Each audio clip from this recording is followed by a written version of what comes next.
Okay, so question number 1. So this is the quiz now. This is the chapter 4 quiz. And it says, answer the following questions, round your answer to 2 decimal places. 66% of Americans are homeowners. If 45 Americans are selected at random, find the probability that exactly 30 of them are homeowners. So what am I going to do for exactly 30? Yeah, that's going to be binom PDF. I'll skip it. Let's go to the harder ones. At most 25. We already did at most a bunch of times, didn't we? Didn't we? Am I thinking right? But we haven't done more than, I don't think, have we? Or fewer than. Or fewer. One of the other ones has fewer, I think, maybe. Yeah, so let's do more than. That's new. So let's do more than 33 of them are homeowners. Can you figure out what the probability is if you talk to 45 Americans at random that more than 33 of them will be homeowners? So let me get the formula up for you. If I can find where it is. There it is. Got a lucky guess. All right. So right there, did I do a more? Oh, there it is. Good, I did. There's a more than. So I gave you a more than. So what do you do for more than? Well, more than 4 means 5, 6, and onward. So that's going up, so we need to do opposite. The opposite is 0 through 4, which is 4 or less. So you do binom CDF 4 or less, and then you do 1 minus the answer because you need the opposite. So the pattern. So you'll have this with you on the exam. So suppose you get this question at most 25. No, I'm sorry. I'm doing the wrong one. More than 33. Suppose you get this question on the exam. More than 33. What are you going to do? You're going to go over here and go, okay, more than. You take that exact number and you put it right there. And then you do 1 minus at the end. See the pattern? So let's do that. So I'm going to go, okay, binom CDF.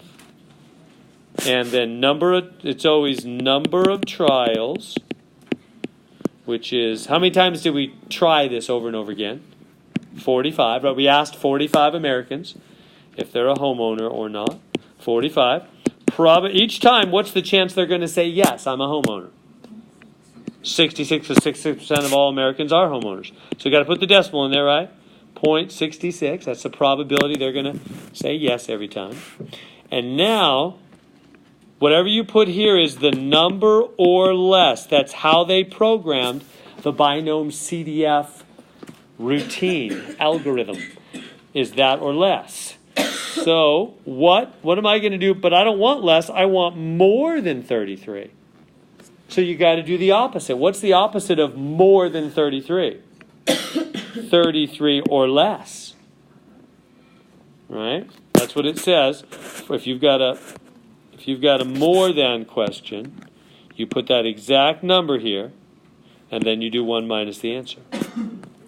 So we hit the buttons on our calculator, hit enter, get an answer, and then you go 1 minus answer, and you hit enter again because it's the opposite of 33 or less is more than 33. So 0.11. Oh, they wanted 2 decimal places, huh? So just 0.11. Right up here, 2 decimal. So it's multiple choice, so you just grab the 0.11. Is that making sense? So it's just like what we've been doing, but we didn't do any mores. It's a more than. Are you happy about that? And then the between, we've done that twice. You know how to do the between. Same thing as before. So I'm going to move on, see what else is new here. What do you do on this one when they give you this probability distribution table and it's missing a blank there? Yeah, they got to add up to 1.0, right? Rain and not rain, that was what we started off the night with. As far as they got to add up to 1.0. So they must total 1.0, right? Because they got to be 100% of everything that can happen. So you add up the 0.2, the 0.1, the 0.2,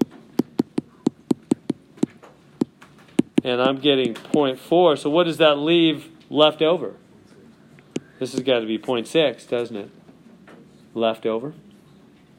So that one's easy for you. There's another one of these roll the die thing. I think it's a little different than the last one. Yeah, it's a little different. They're going to random it every time. So, so you roll a die. If you roll 1 or 2, you win $12. If you roll 1 or 2, you win $12. If you roll 3, 4, or 5, you win $5. If you roll a 6, you pay $40. What do you think? Is that a good game? Would that game be a winner?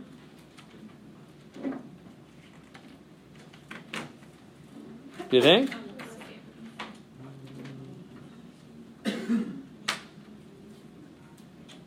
It's actually very close. It's barely a negative game.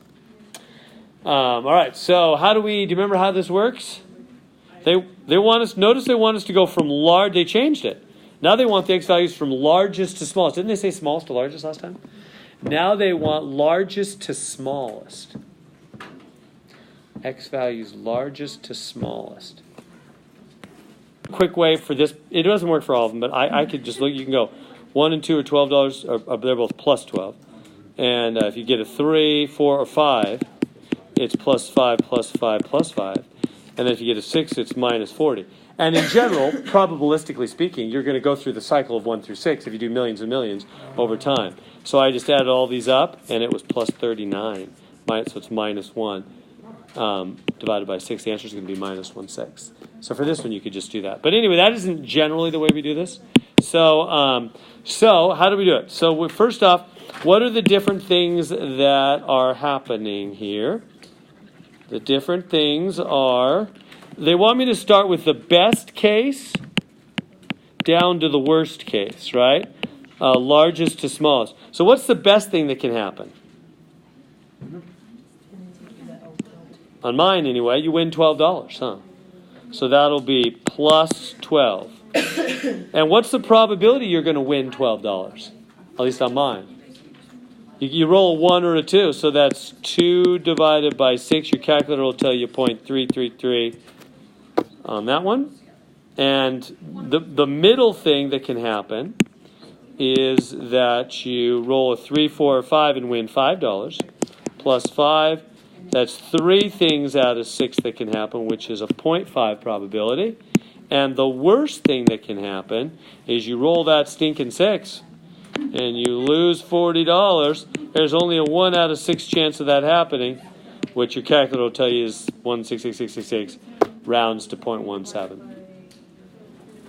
So put all that in your calculator, put this in as L1 and L2, and I think you'll get a minus 0.1666, 2 decimal places.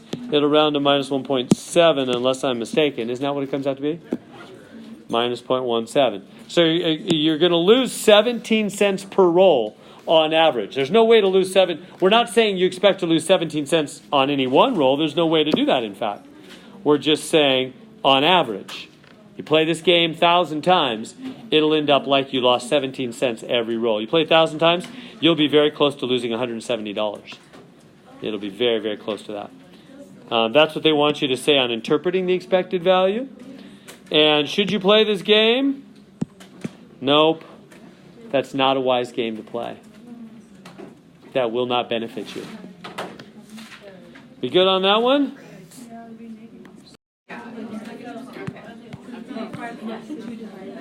And the last one, our last moments. Student Council hosting a drawing to raise money for scholarships. They're selling tickets for $1. And each, and 3,000 tickets. One $500 grand prize, $400 second prizes, $30 $10 third prizes. You just bought a ticket, find the expected value. So it's just like that other one we did, right? You got to do net dollars and probability. This is how you can figure out any casino game, any insurance or warranty situation, what the average expected result is. So what are the different things that can happen? You can win the grand prize. If you win the grand prize, how much money are you going to make?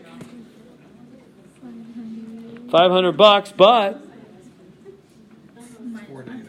Yeah, you paid $1 for the ticket. We want to count every dollar here.